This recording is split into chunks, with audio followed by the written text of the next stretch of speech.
Why, hello.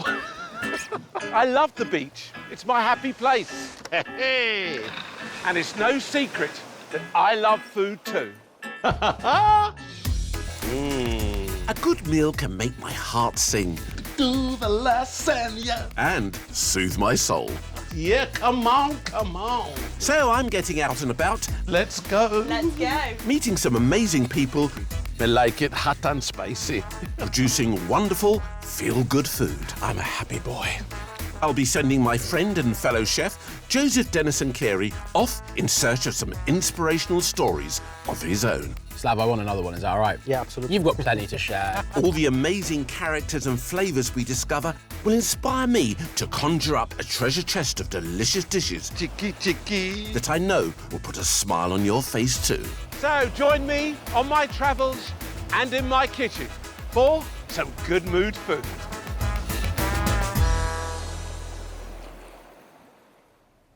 Hello, thanks for joining us. Today, it's all about nuts and seeds. I'll be using them in all of my cooks, whether sweet or savoury. Coming up, I visit a couple who are nutty about nuts. We serve them on ice cream with salted caramel with these on top. They call it a Top Gun. That's what we're going to do for you now. Oh, show me the way. Inspired by their tasty treats, I'm making chocolate and ginger Florentines. Let's be a little bit more generous. And look at this. Joseph is in Derbyshire visiting Croot's farm shop to see what makes their Bakewell tart so special. On your marks, get set, go. I take inspiration and create a savoury take on a Bakewell tart. No Bakewell tart would be complete without those flaked almonds. Then in my beach kitchen, I use nuts and seeds for my Dukkah-Crusted rack of lamb with smoked aubergine and warm carrot salad. Yeah, boy. But first up, it's a taste of Italy with my trofie pasta with pistachio and mint pesto. Simple enough to do, it's all about getting flavour into your food. So what I want to do first is toast off my pistachio nuts. Here they are, you can see them, I've taken them out of the shell and I've put them straight into a dry frying pan. Okay, what we're trying to do is draw out some of those oils out of our nuts. Okay, and by doing that, it's putting them into a hot pan, letting them sizzle a little bit. As they warm up, it releases the oil and toasts them beautifully. But whilst that's happening, what about that trofie pasta? Lovely curls of pasta. First noticed this when I was in Sicily before, just the way they do it. You know, they roll it, it's absolutely done to perfection. Cooking that for about 9 to 11 minutes in some boiling salted water. Okay, now do keep an eye on your pistachio nuts because if you do make them go a little bit black, it completely changes the flavour of the whole dish, so be careful of that. Yeah, gone are the days when the telephone used to ring and you have to walk at the other end of the kitchen or in the hallway. Hello, Kelvin 1976? You've got everything everywhere now, haven't you? Yeah? Yeah, what do you want? Yeah, I'm cooking. Go away.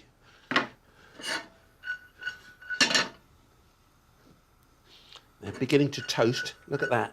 That's exactly what we're looking for. A little bit of toast. You're not wanting that dark colour. Then we're going to take that and I'm going to put them into my food processor there. I've got that little small bowl there, which I think will be absolutely fine.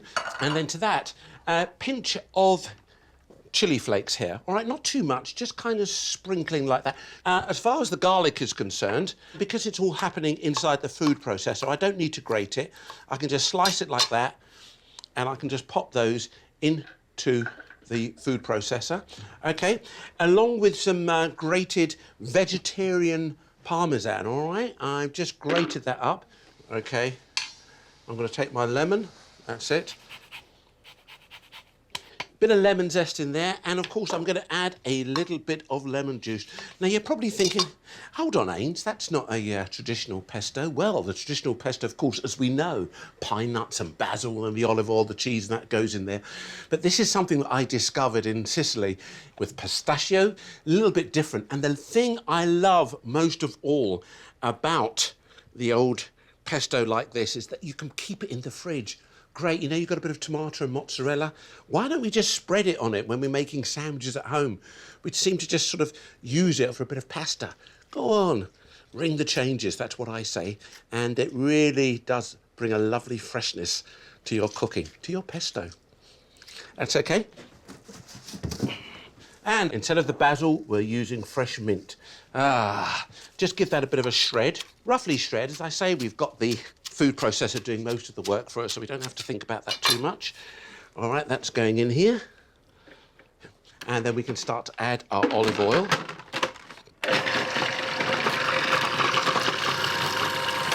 Now, look at this. Now, you can see, look, now that is fairly coarse, all right? Now, you want to have a bit of a bite there, all right? So don't smooth it out completely. That's why we're going to add the oil, and that will bring everything together quite beautifully. That's it, lovely. Just a little pinch of salt. Why do I say a little pinch of salt? I hope you're screaming at your TVs because you're using parmesan, Ainsley. Absolutely, all right? Not too much of that. And a little bit of pepper too. Pepper to bring out that lovely flavour. All right, and then let's have another little blitz.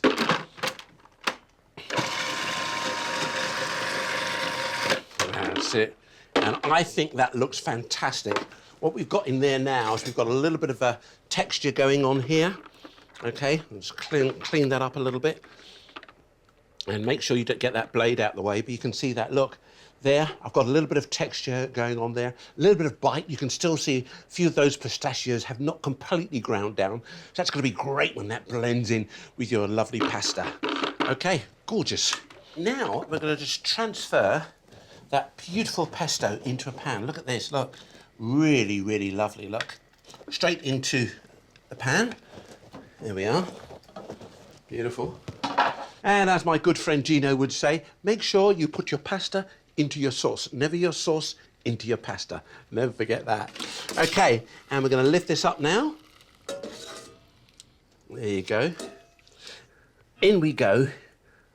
Ah, lovely. There we are. Create just a little bit of heat under there. And we're just going to stir that through. Look at that, guys. Look at the smell of this is absolutely divine. Look, that looks really lovely. All right.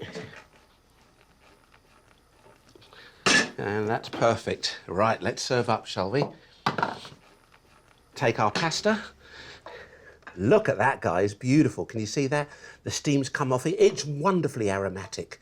Look at that. Really lovely. Beautiful bowl of pasta. And a little bit of cheese. There you go. Okay, how about that? A little bit of garnish. And there you have it, my Troffier pistachio and mint pesto pasta. Oh la la, Troffier, just for you.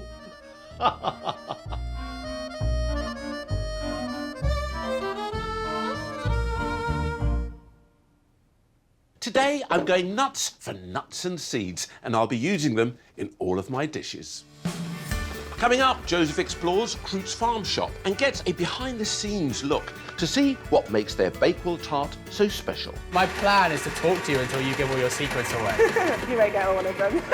And I mix nuts, seeds and a North African spice to make a fantastic crust for my rack of lamb. Ho ho! But now I'm off to meet Jax and John from Cracking Nuts, whose hand-roasted nuts are the talk of the town.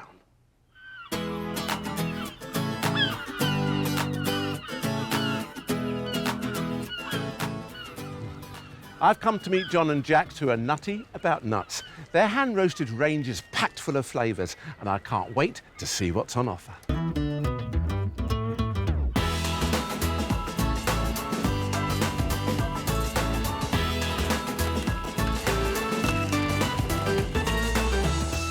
John and Jax, how you doing? Good, How you thank you. doing? Nice Very to well. meet you. And of course, John, how you doing? Nice to meet you. Guys, how did it all begin then? Well, I used to be web designer for years, and this was something we did at weekends, just for a bit of fun and just to get out and meet people. Yeah. And then slowly that grew more and more, and then we ended up having to shut down the websites, which is great. I know. There's so many different varieties here. Hey, so what's this one here then, So this Jax? is the cinnamon and vanilla cashew, if you'd like Yeah. to try that one. Yeah. And that's got, the nut's quite soft. And then this is the almond, which obviously is a harder nut, and the flavour tastes quite different on the almond. Love that. Okay, now what else have we got here? The sweet chilli and lime. They're nice and sweet at first, and then you get a little bit of the chilli and then the lime, and it comes a little bit later. It's so true. And you know what the craving is? You want more then, don't you? Yes, definitely. Absolutely brilliant. Let's see how you make them, shall we? Shall we go inside and have a look?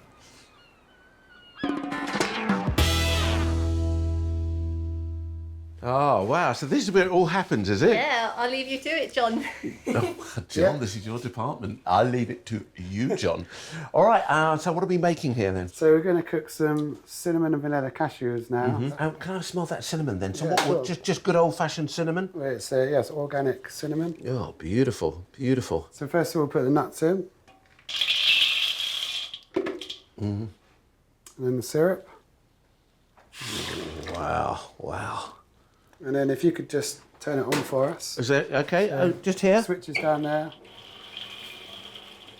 And then turn the gas on high. So what have we got under here? Have we got sort of gentle flames or something like that? Big burners. So Yeah. at the moment we're going to be burning high just to evaporate the water off.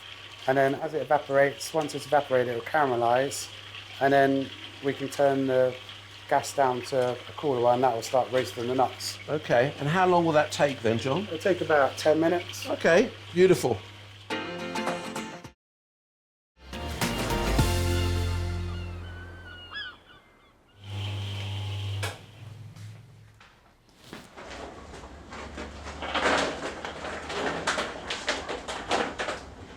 Wow, John, they smell good. Look good too, don't they, eh?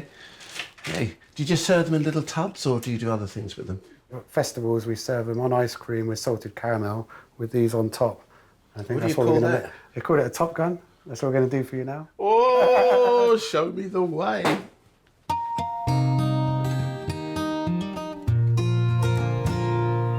Who came up with this one then? This is all John's idea. It's got its name from winning a local competition. It won Best of the Best. Yeah. And then it went on to win the British Street Food Awards. Really? Yeah, the dessert sector. How impressive is that? So yeah, local vanilla ice cream, salted caramel sauce, Yeah. topped off with cracking nuts, cinnamon and vanilla cashews. Ooh, John, you are a chef in the making, mate. Look at you, the way It you're is, shaking your caramel. Go on, son. That's brilliant. It is a taste explosion. Yeah. Just so simple. Look at that. Wow. Pure indulgence. And that's my favourite bit, the little dribble there. That makes that completely natural. That is really, really lovely. And do the kids like this too? Yeah, they love this. Yeah. And adults too. You must be so proud. Yeah, Both yeah. of you We are, really yeah. must be so proud. Well, I've got to say, Jackson, John, your passion for nuts really does come through in every one of your nuts. They're full of flavour, they're so Moorish, and just enjoyable. You know, you just want to go back in there and have another little bite, don't you? Brilliant. In fact, you're making me nutty for nuts too.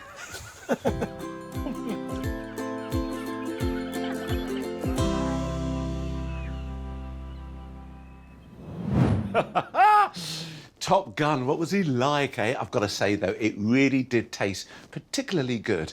Now, what about something that I think's going to taste sensational? Do you fancy some Florentines? My chocolate and ginger Florentines? You're in for an absolute treat, and they're so easy to prepare. Now, get your saucepan on. OK, I'm just going to get that onto just a nice low heat. All right, nothing's in there at the moment, but I want you to add your butter. All right. We've also got some golden syrup there. That's all right. Beautiful. Here you go. A little bit of sugar going in there too. That's really gorgeous. And just stirring that round a little bit until the butter starts to melt. Once the butter's melted, that instantly it's going to start to dissolve all those lovely grains of sugar. And of course, once you heat up the golden syrup, you know then that it's time to incorporate your flour. That's it, all your flour going in. And you just want to cook that out a little bit. All right, what I mean by that, you don't want to sort of boil it up. You just want to cook it out. If you don't cook it out, it doesn't quite work. All right, so just leave that in there for a minute or so, stirring it round. And once I get to that stage, I can turn the heat off, and the residual heat now in the pan's going to be enough. Let me show you the texture that I've got in there. Can you see that? That's it, look at that, beautiful.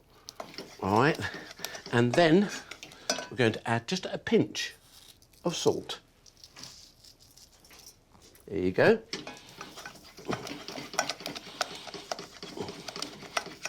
I'm really happy with that. Preparing for some other bits and pieces now. What are those other bits and pieces? First, what about some nuts? I've got a couple of varieties of nuts. It is all about seeds and nuts, this programme, and food that really gets you in a good mood. Nuts is going to give you that. So onto your board. And you can see here, you can see by the variety, I've got some pecan nuts here and pistachio nuts. But if you've got some hazelnuts or you've got some walnuts, really it's all about using all those nuts up that's in your cupboard. I've got some flaked almonds there. Pop those in. Okay. Now what about the fruit? I've got some ginger in here, some stem ginger. Love that. So we're just going to chop that up. That's it. Bit of stem ginger in there, along with some. You could put a little bit of peel in there, a bit of orange peel if you wanted to. But I'm using stem ginger and some glacé cherries. Oh, my mum will be proud of me with this. It was a real tradition in my house to sort of do lots of baking, and especially traditional times of the year like Christmas and Easter. Don't realise at the time, you just take it for granted, didn't you? Anyway, there you go. Our lovely fruits are all chopped up, and then that's it. And once you've got to that stage, guess what? Literally, all of that is going in our chocolate and ginger Florentines. There you go. What about some orange zest, eh? Let's get a little touch of that going on in there too. Oh, the smell of the orange, the zest when the oil comes out. It really is lovely. There you go. Perfect. Look at this, look. Just stir to combine. Bringing that all together beautifully. Hey, check this out. Look at this, look. Thinking, whoa, is that it? That's it, literally. And we're going to take a spoon of that. Okay, just a little bit like that, into almost like a walnut, you could say. Can you see that? So you can actually control how big or large you want your biscuits. It could be the size of a golf ball or a tennis ball. They need to have a rather large Florentine.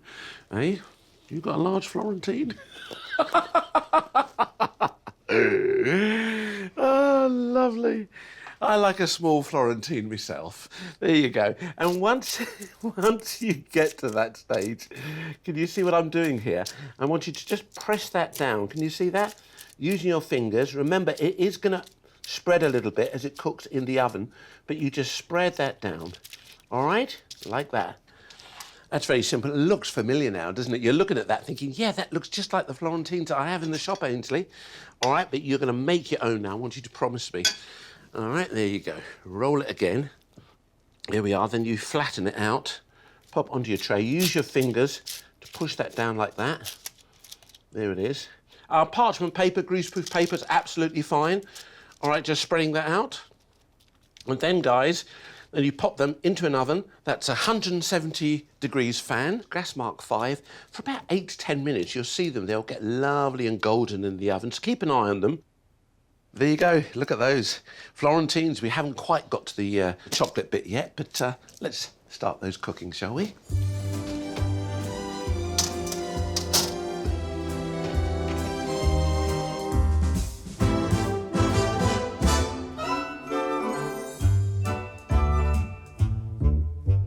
Here's a few, guys, that I did a little bit earlier. The trays actually cooled down. When you do take them out of the oven, they're a little bit soft. You leave them and then they crispen up, they firm up quite beautifully. All right, so this is exactly what's happened here. Look at these.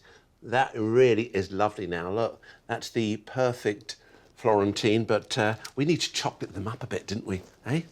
And that's exactly what I'm going to do for you now. All right, and you can see I've got a little bit of a swirly back going on there. How do we do that? Well, we take our chocolate, pop it on top of your bicky, just like that. Swirl that around. Can you see how I'm using the back of the spoon there to give that a nice kind of swirl? All right, all the way to the edge there. That's it. Oh, beautiful. That's okay. Let's be a little bit more generous. And look at this.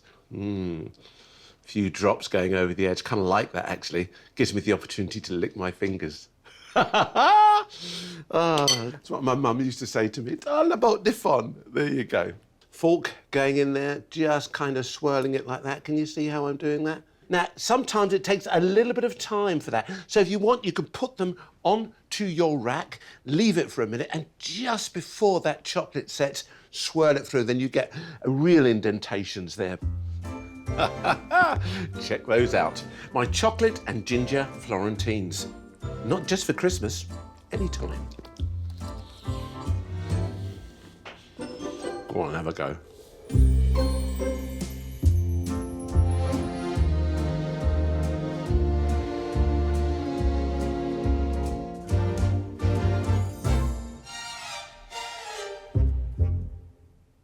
Today, we're exploring nuts and seeds. Earlier, I made a pesto with a twist for my troffier pasta with pistachio and mint. Oh, mamma mia! I've already made Florentines with a hint of ginger for a gentle, spicy twist. And there's still a rack of lamb with a crust of Dukkah's nuts and seeds to come. Before that, Joseph is in Derbyshire, visiting a farm shop known for its fabulous bakes.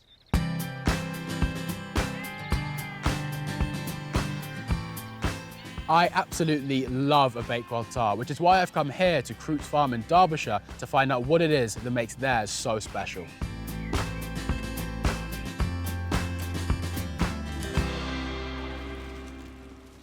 Steve, how's it going? Hi. Very good. I've been browsing and I've already picked out about 30 things I'm taking home with me. Oh, there's lots of nice things to buy in here. Mate, it's amazing in here. I mean, I'd love to know how this all started. This used to be sort of sheds where the animals lived. Right. We had stables at the back, so we converted it. I mean, it's an amazing variety of stuff, it really is. But I've heard that the Bakewell tarts here are award-winning. I was hoping maybe I could see how they're made. Yeah, it's a secret recipe, but I'm sure we can. I'm not going to ask you any questions, don't worry, as long as I can get a taste afterwards. Yeah, you get a taste. All right, where should I go? You go and see Sue in our kitchen. Yeah, that way? Yeah, she'll sort you out. Yeah. Awesome. Right, I'll see you in a bit. Cheers. Sue, I hear that you have the secret to an award-winning Bakewell. Is that true? It is true. That is amazing. That's what I came here for, Sue. How long have you been making them? For about 7 years. Wow, incredible. So, I mean, without further ado, how do we get started? First of all, we start by getting the butter and creaming that with the sugar. And now we'll mix it. Now we add the eggs. And so once that's combined, the next step is the almond. Yes. Awesome. And that's the bit that makes the Bakewell tasty. Oh, yeah? Yes. Is that where the secret is? A little bit. Oh, interesting. Yeah. See, my plan is to talk to you until you give all your secrets away. You won't get all of them. I imagine after 7 years of making these, so you could probably do it in your sleep. Definitely. Yeah? So that's now fully combined, and that's ready to be piped into our shells. Brilliant. So here's some cases I've got ready. So first we need to fill them with some jam. So what kind of jam is it? We use a mixed fruit jam. It's got raspberries, apple, apricots, and a little bit of plum. So why do you think these are so popular? I think it's to have an equal ratio of jam and frangipane, so you have enough jam to complement the frangipane filling. You sounded like a scientist with all these ratios, Sue. It is science when you come to baking. You make it look so easy. It's when you've made so many. So now that we've got them all piped in, we add the flaked almonds and they are ready to go in the oven. Amazing. I absolutely love flaked almonds on top of a Bakewell. Gives it that extra texture. It does. Amazing, I can't wait.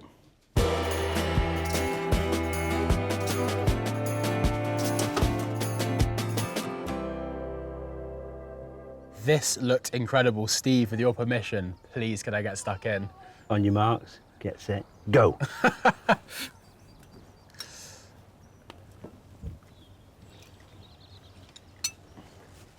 Oh, it's so soft, Steve. I can see why it's won so many awards. I get to eat it every day. Am I allowed a second slice? Well, maybe. This place is amazing, full of tasty treats, and I almost got all the secrets to a perfect Bakewell. I'll have to come back for the rest.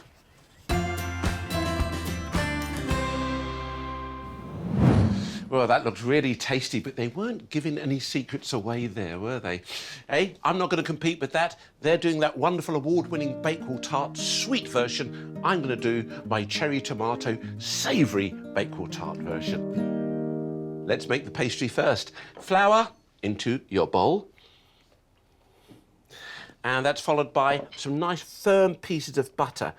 And I've also got some beautiful dried mustard, just working that through a little bit to create that kind of breadcrumby consistency. That's what we're looking for. Okay, lovely. We're going to pop an egg inside it.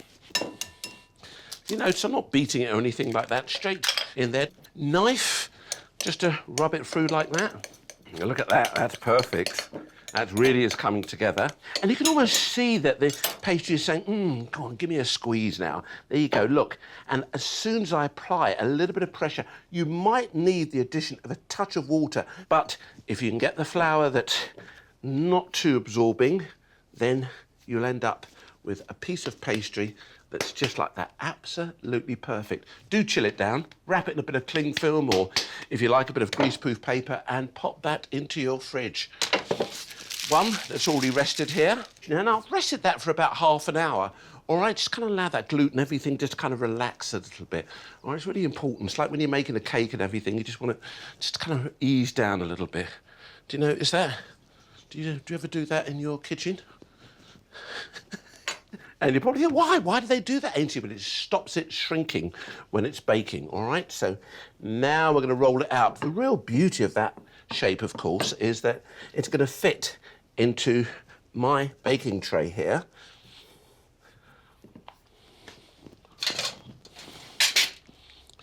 And that goes on the top there like that. You unroll it, unravel it. That's it. And just work that in with your fingers. Can you see how I'm doing that? All right, allow that to overlap. And look what I've got here. Do you recognise these guys? Baking beans. All right, they're really, really good because it keeps the shape of the pastry. And I've put it already into some parchment paper that will nestle perfectly inside that pastry. Now, once that's lined, you've got your baking beans in there. You can pop that into your oven. That's 200 degrees centigrade, 180 if it's fan, really, all right? That literally is going to be in there for about 12, 15 minutes. Take it out, remove your beans, then put it back in again, just to seal everything quite beautifully. OK, let's crack on. Now, what about that jam? Well, not really a jam. It's my beautiful tomato jam, if you like. I'm putting a little oil in my pan. All right, and then to that we've got some onion, just a red onion that I've chopped up. I'm going to pop that in there. OK. And then to that, I've got a little bit of garlic that I'm going to grate in there. Ooh, beautiful. Give that. Now, we don't want to brown this off, all right, guys? Nice controlled heat. Fab. And then we've got a little bit of chilli. Have you ever tried growing them? They're so simple, and the children love it. So we've got a little bit of chilli, and I'm just going to take that, pop that into our pan, along with the garlic and onion. I'm just going to cook that for a couple of minutes. Then we can pop in our tomatoes. I've just got a load of cherry tomatoes there. Straight into your pan. And you can see that as soon as those tomato juices start to seep out of the tomatoes, you can hear that lovely sizzle going on.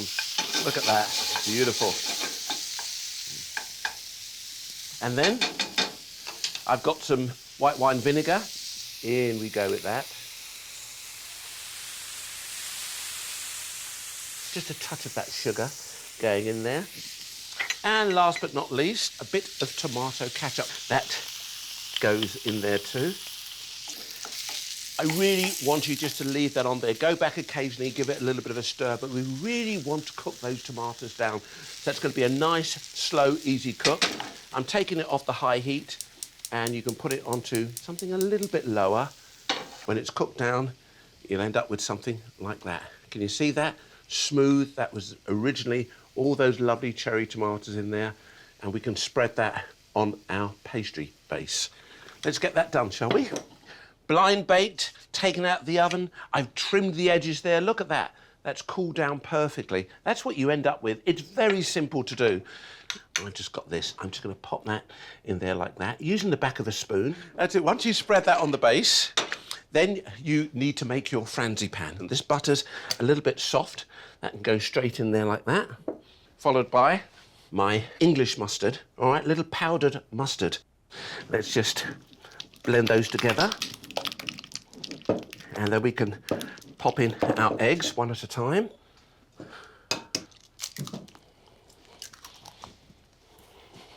Do you like the way I did that? That's okay. Now, you really do have to put the egg in one at a time so you can blend it into the butter. If you put 2 eggs in, you'll be standing there for ages trying to mix it in. That's okay. In with our second egg. There you go. Then I'm going to sprinkle the flour in here. No need to sieve that in, just shake it in. There, sieve it, shake it. Woohoo, that's it. Lovely. That's come together really nice. That's going to be followed by our ground almonds. Ah, that says frangipan to me. Okay, there it is. Now, I'm using some cheddar cheese here, but perhaps a little Swiss cheese if you want to create a little continental Bakewell tart. That's lovely. Now, just swirl that in. Let's fold that in beautifully. Now we're going to put a little bit of salt and pepper in there. Not too much salt. We've already got the cheddar in there, and we're going to put a little bit of parmesan on later, but certainly some pepper going in there. That's it. Now, let's put it all together. And I'm just going to start to put little dollops, easing that. Now, if you find that it's a little bit sticky, I tell you what, look at this. I've got the hot tap on there. And then just smooth that across like that. Look at that. Perfect. All the way to the edge. All right, and just smooth that one more time. That's it. We won't need that anymore. Just spread that along there like that. Look at that. Beautiful. But I don't mind if it's a little bit rustic. I like the idea of that. Kind of creates that kind of home-cooked feel. Tomatoes. Take your tomatoes and just push them down, actually in to the frangipan mix. You see what I've done there? That's it. Beautiful. Just to push those in there like that, okay? It looks so pretty already, doesn't it, eh? And of course, no Bakewell tart would be complete, savoury or sweet, without those flaked almonds. What else, Ains? I think a little bit of parmesan, don't you? Now, that's absolutely perfect. Pop that into your oven. That's 160 degrees fan or gas mark 4 for about 25-30 minutes. What you're looking for is it to be well risen and beautifully golden brown.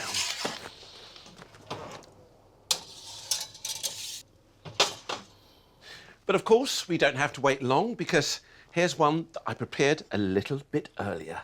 Ah, check this out, guys. Ah, isn't that beautiful? The perfect dish for lunch. My cherry tomato savoury Bakewell tart. Joseph, you're probably going to want an extra portion of this too.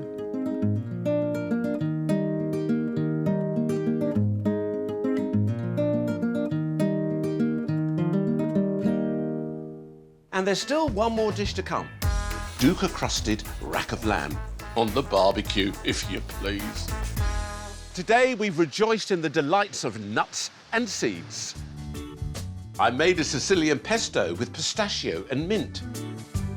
A sweet treat filled with nuts by ginger and chocolate Florentines. And a cracking cherry tomato savoury Bakewell tart. And now for my final dish, and it's a real crowd pleaser. It's my Dukkah-Crusted rack of lamb with smoked aubergine and warm carrot salad. Simple enough to do if you know what to do. And that's why I'm here, guys. I'm going to do a wonderful dish for you. Inside my barbecue here, I'm just going to lift that up now. Look at that. I've got whole aubergine, and you prick it with a fork all over, and then you slap it straight onto your barbecue, and look at the way they've cooked out. Lovely and soft. They've been on there for a good 45 minutes, turning occasionally. All right, and I'm going to open that up a little bit later, take out that flesh, and we're going to mix it with some tahini and lemon juice. Oh, it's going to taste so, so good. Okay, leave that to one side, let that cool a bit. Now, what about our rack of lamb? Well, here they are, guys. Look at these. 2 rather lovely racks of lamb. I'm just going to take a little bit of oil here and just drizzle a touch of oil on there like that. Okay. And then I'm going to pop that onto my barbecue. You can see that's quite a high temperature now. That's up to a good 400 plus. Open that up, the center of the barbecue there. Take my lamb and I'm going to just pop that down. I want to sear that. Close that up. Now, when you start talking about Dukkah, it just takes me back to North Africa instantly. What do we need for it? Well, you do need a nice combination of nuts and spices.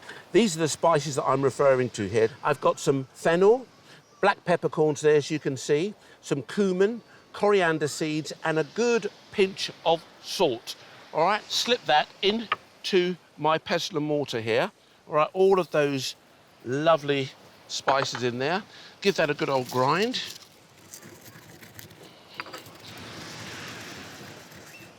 Beautiful. Now, what about the nuts? Well, I've got a combination here. I've got hazelnuts, pistachio, almonds, and sesame. I've put those into the pan, okay, and they get a little bit of colour on them, remove them. Then I put in my sesame seeds after that. If you put in the sesame seeds with the nuts, they'll burn because they're very small, okay? And I'm now just going to transfer these nuts into my little blender. And we're just going to start that off. There you go, all right? And we're going to lock that up now. And then we're just going to blitz those up.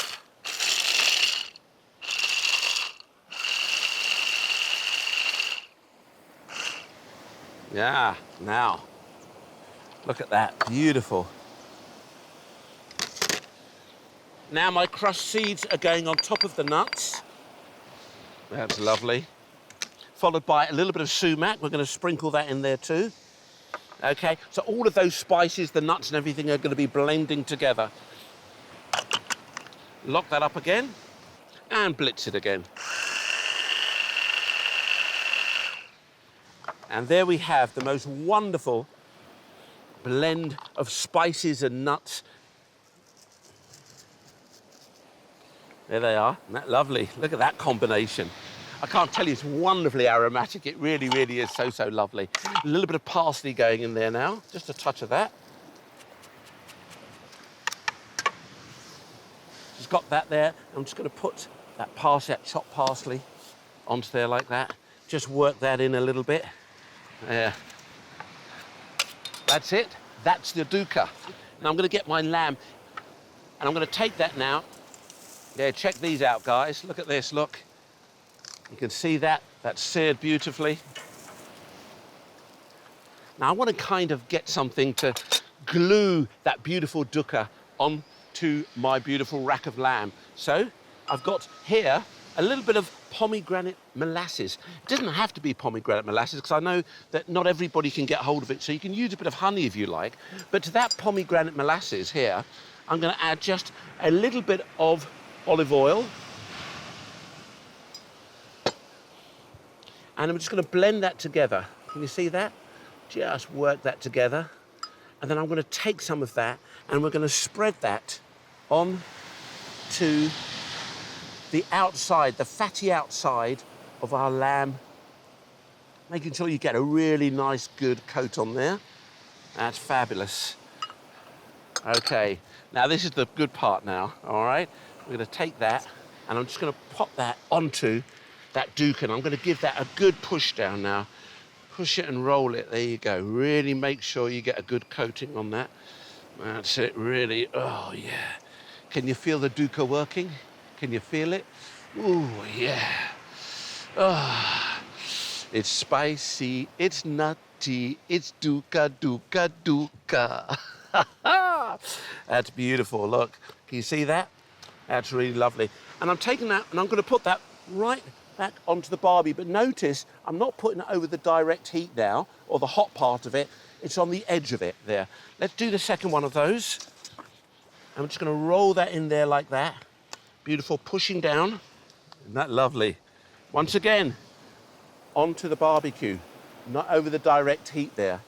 Then we're going to close that lid and we're going to let that cook. Depending on the size of your lamb, but I think another 10, 15 minutes maximum would probably do it beautifully for a nice medium lamb cutlet. Yeah, looking forward to that. Now, what about that smoked aubergine? I think it's got the most wonderful texture. Then what I want to do is I want to take off that top bit. Can you see? Let's slice that off. Okay, and then we're going to go inside. And when we open that up, look at that. Absolutely beautiful. And I'm going to scoop out that middle there. Oh, and that smell that you get. And then with the skin, we just get rid of it. We really don't need that. Now, you're going to mash that down a little bit. You want to keep it a little bit rustic, though. Naturally, when you put your aubergine onto the barbecue, it's not naturally smoked, but it's the smoke that's in there. That creates that wonderful smoky flavour, and that's what you capture inside your bowl. But we're going to enhance that now. Okay, some of that tahini going in there, sesame seed paste. I've also got a couple of cloves of garlic here that I'm just going to grate straight into there. Yeah, boy. So we've got that lovely garlic in there too, along with the tahini. Okay, a good drizzle of olive oil. That's it, fabulous. And a good squeeze of lemon juice.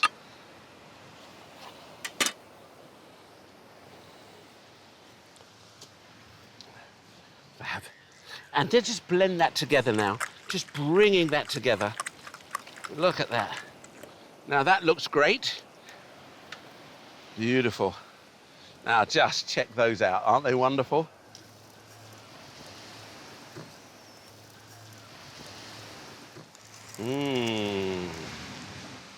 They look absolutely fantastic, don't they? Gonna let those rest for a while. Always good. Anytime you're cooking anything on the barbie, never just take it off and serve it to your family, your friends, or your guests straight away. Let it rest for about 5 minutes. Remember, it's a muscle, it's all tight. And just by letting it relax, the juices kind of relax, and you are in for a much more succulent, tender bite. And we all love a tender bite, don't we? Yes, we do. OK, now, what about that warm carrot salad? I've got some cumin seeds that I'm going to put into my pan here. And as soon as they start sort of popping, basically, that means the oil's starting to come out and they start going, ooh, ooh. And that's the perfect time to add a bit of garlic. There we are, a little bit of garlic going into your pan. You can see that's all coming together beautifully. I've got a little bit of the red wine vinegar going in here. And a touch of smoked paprika. And what I'm going to add to that is some blanched carrots. And I've boiled them, okay, literally 7 or 8 minutes until they're nice and tender. I'm just going to warm those through. And I've got a couple of tablespoons of fresh parsley there that I'm just going to chop.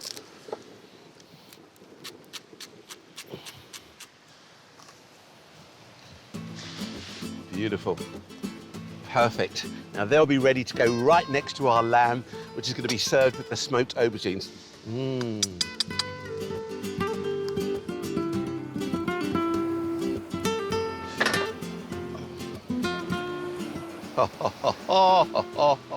Hey, you don't want to waste your dukkah. Just sprinkle it on top. Hey, well, there you have it, my Dukkah-Crusted rack of lamb, served on a bed of smoked aubergine with a warm carrot salad. A taste of North Africa on a Cornish beach.